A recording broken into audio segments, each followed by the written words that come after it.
Alexa, back with another video, and today we are here talking about the now infamous Mustang Mach-E and the Tesla Cybertruck. So it's been circulating the internet for about a week or two now, and you know, I've heard a lot of different opinions on both of these vehicles, and I wanted to kind of weigh in on my own. I know I'm kind of one of the rarities, female car enthusiasts wanting to chime in on something such as this, but of course everybody has their own opinion or voice. So I wanted to kind of give my thoughts as a Camaro owner with the release of the Mustang Mach-E. I have a few thoughts about it, and the Tesla Cybertruck, the looks alone took people by surprise. Even people that don't care about cars at all saw that and is like, what the hell is this?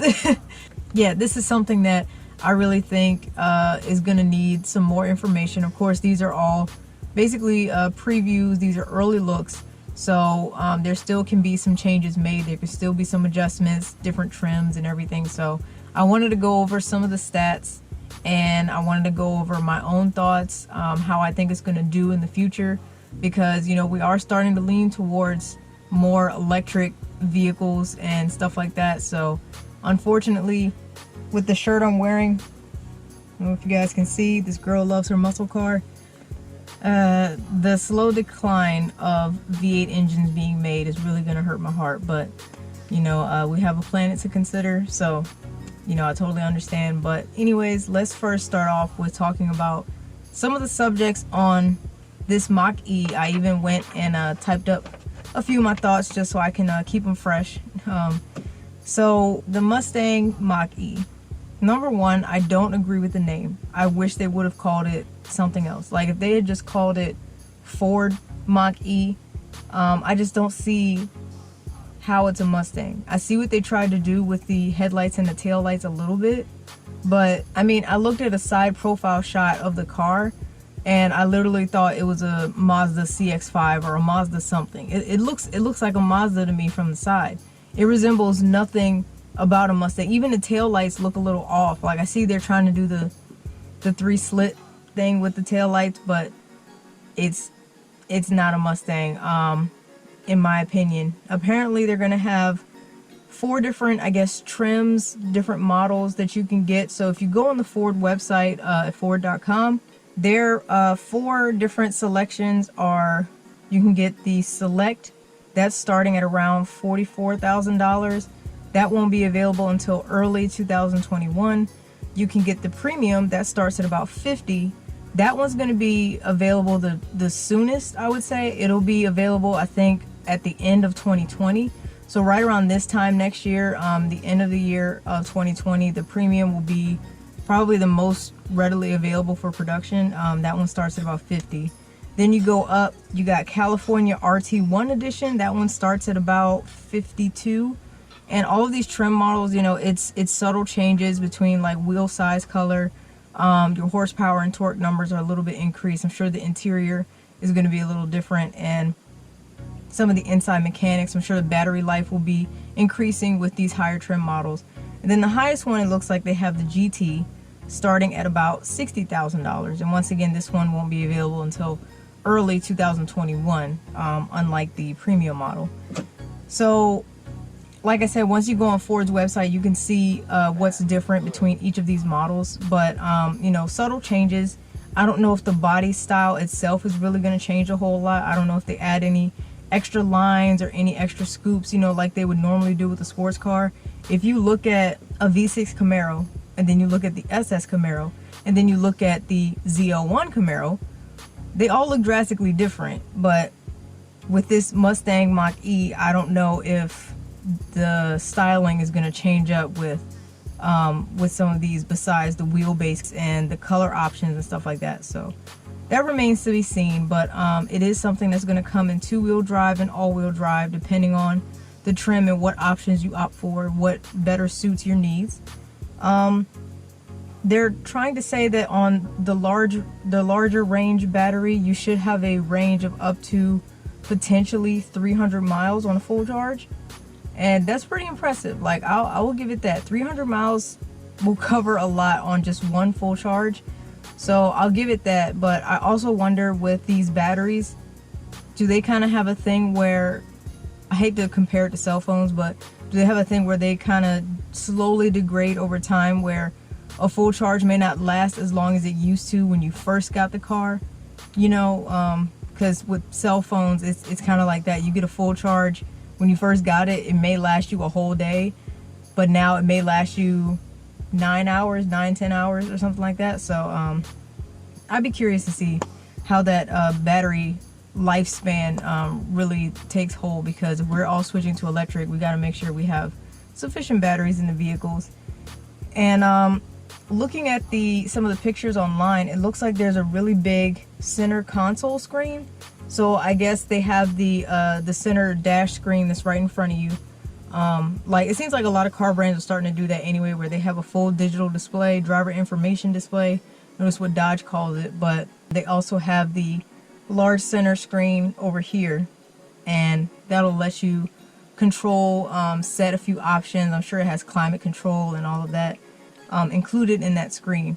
So it's rather large. It looks larger than the Dodge 12-inch screen that they have in their Ram. So I'd be curious to see. I didn't see the actual size, so don't quote me on that, on the size or anything. But as far as like the price range goes for what they're starting at, I'd say it's expected. You know, you get the top of the line trims starting at about $60,000. For what it is, like I said, it looks like a typical crossover SUV, and it, you know, of course it's not, because it's all electric and it's going to be state of the art. I know a lot of car companies are starting to lead in this way. Tesla has knocked it out the park with some of their vehicles that they've already released. So, you know, a lot of companies are trying to keep up with Tesla, because they basically set the standard for electric vehicles.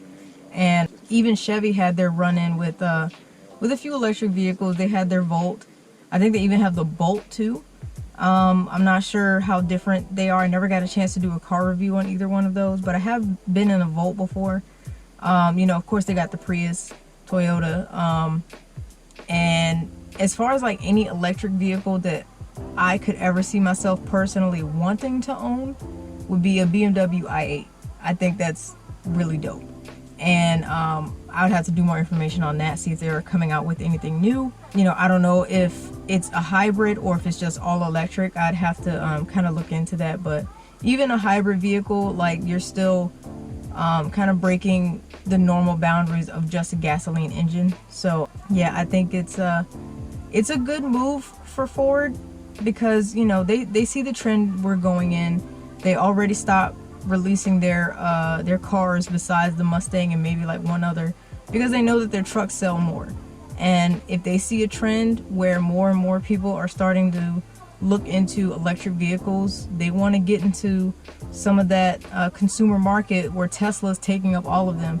And maybe they're saying, hey, we can give you something that's more of an SUV. It's a little more affordable and it's user friendly. Like, I feel like maybe somebody that gets in a Tesla that's never owned something super high tech or new, it may be a little intimidating. So maybe with the Mustang Mach-E, it'll be a little more welcoming, and it'll be maybe more of a familiar platform for people that have been in standard driving vehicles, you know, for most of their life. So yeah, I just don't agree with the name choice. I really think, you know, they called it Mustang so it would sell, but nothing about it, when I look at it, I see a Mustang. I see a horse emblem.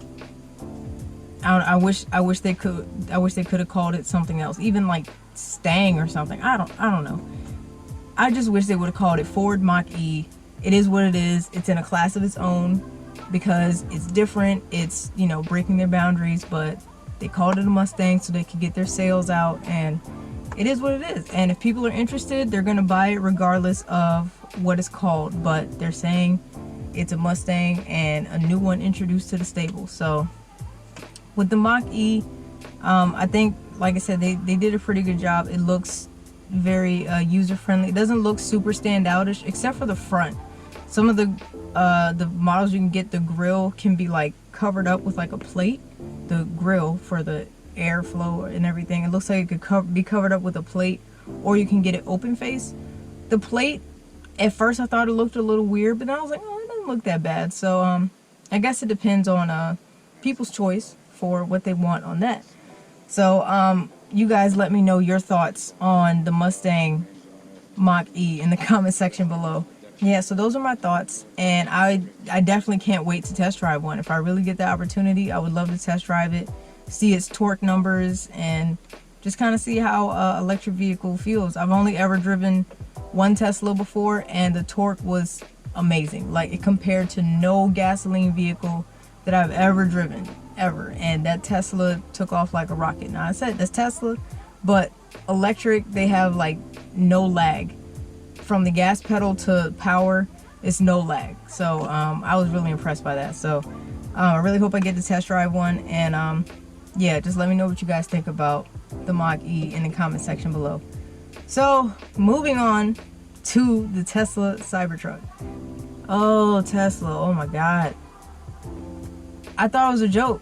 I really did. Like, I saw it and I was like, it looks like it's not done loading. It looks like it belongs in a GoldenEye Nintendo 64 game from the 90s.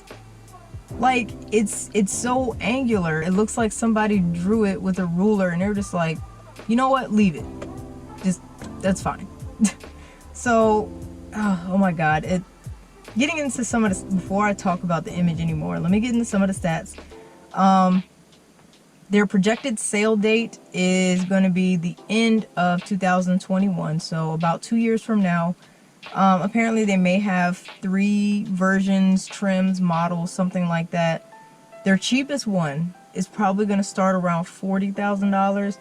Their top tier level, I guess, their highest model is probably going to start around $70,000. So I guess that's not too bad. A Cybertruck starting at $40K. You know, for Tesla, I would expect it to be a lot more, but I think they're trying to be more consumer friendly when it comes to the price, because I think Teslas typically can be a little pricey. But for something as unique as a name as Cybertruck, I would really think that, you know, the price is probably going to be outrageous or something. But I'm pretty sure the difference between the top tier and their cheaper tier is it comes down to towing ability, their load capacity, the range for every charge, and probably the 0 to 60 numbers are going to be a little different. But my thing is, if you're getting a truck, if you're a truck owner or a truck buyer, most of the time people get trucks to use it for something. So my question is, are truck owners really concerned with the 0 to 60 numbers? The torque is going to be there, and I just don't know if they care how fast it goes from 0 to 60 in X amount of seconds. They probably want to care more about its load capacity. How much can it tow? If I have a boat, can I tow this, or am I limited to this amount of weight? So, I mean, the 0 to 60 numbers, they sound impressive, but I just don't know if an actual truck owner really cares about how fast it can go from 0 to 60. But I don't know. There are people that care. So the Cybertruck name is really unique. Like, Cybertruck, like, it sounds, it's already sounding extremely futuristic. They're already making sure that it's nothing like what we currently have out right now. So I'll give them that. The name itself, obviously the way it looks, and what it's made out of, apparently it's bulletproof. In the demo, they had the guy hit the panel with a sledgehammer. The windows didn't do so well. Whatever demonstration they were trying to provide, that they ended up breaking both windows. But I guess they're trying to say they're pretty resistant to most heavy loads. I don't know why it didn't work in a demonstration, but I don't know, I thought that was kind of funny. But yeah, and I think Elon also said that the bed cover, the angular cover that comes over the bed of the truck, apparently you may be able to get a version where the cover of it won't be maybe just glass or something. You could actually get it where it's a solar panel, and maybe that could actually help recharge some of the power that you may have been using up or something like that. So I think that's really innovative, and I think that's really cool. But I'll be interested to see, you know, how durable is the solar panel? You know, how effective is it? How much is it going to really recharge the battery that I'm using? So, all things to really be considered. I'm really interested to see how the Tesla community takes it, because it looks like the Tesla community is kind of half and half. Some are like, this is disgraceful, like I'm never going to buy a Tesla again. Some are like, I'll give it a chance, I've already put my pre-order in. Now, a lot of people have put money down or put in a pre-order, but how many of those are actually going to turn into sales remains to be seen. But I think if they keep it looking the way it looks, I don't think it's going to do very well. Like, you're more expensive than some of the other more usable trucks that have better towing capacity. You're already kind of weird looking, and you know, I guess the gimmick is that it's electric, it's Tesla, you know, it's state of the art. But I could never see myself wanting to drive that truck, to be in it. I mean, if I saw it in a parking lot, I wouldn't be interested. Like, it looks so weird, and I think that's why they kept it that way, to really stand out. It stands out all right, like, my goodness. And I was watching a Doug DeMuro video, and he said, and I quote, "It is the ugliest wheeled vehicle I've ever seen in my life." And I was like, I agree. I'm sorry. I really hope that they still have some rendering to do. They still are going to play around in the design area and make this more appealing, I guess. I don't know. Like, the model that they brought out, I'm pretty sure that's not going to be the standard one, because it didn't even have the side mirrors, and you have to have mirrors on your vehicle. So I'm pretty sure I don't think that's final.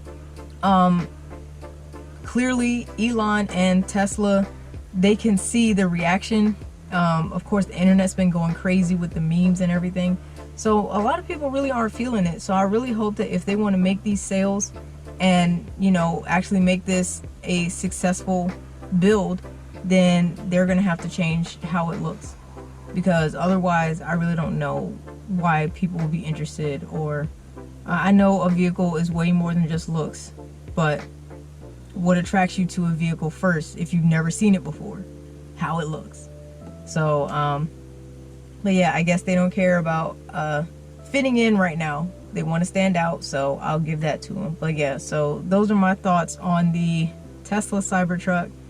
And yeah, it's wild. It's wild. So of course, I want you guys to tell me your thoughts about the Tesla Cybertruck as well. Don't forget to tell me about what you think about the Mustang Mach-E. I'm curious to see how other people are taking it. And you know, from a muscle car owner, I mean, this is the direction we're going. It really sucks to see, because I love V8 engines. I love, you know, the racing aspect of some of these cars, the potential that these cars can do.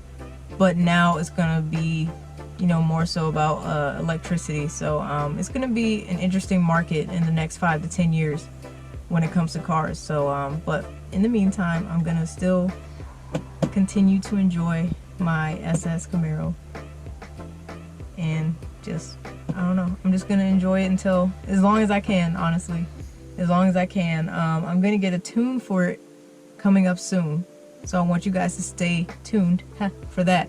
And earlier I mentioned that the Mustang Mach-E kind of looks like a Mazda CX-5. Well, I'm actually gonna be planning on doing a review of my friend's Mazda CX-5 that she just got. It is a 2019, so make sure you guys stay tuned for that review. I'll be doing that very soon. But it's the holiday season. Thankfully, I was able to get off work early today, and yeah, I'm gonna do the best that I can with the season that we're in right now. So as always, I thank you guys so much for watching. Thank you for watching the entire video. Like, I really appreciate that. If you did enjoy this commentary video, please hit that like button, and feel free to subscribe to my channel if you are enjoying my content. I do try to post twice a week, so there's always something cool for you to watch. So thank you guys again, and I will see y'all next time. Take care.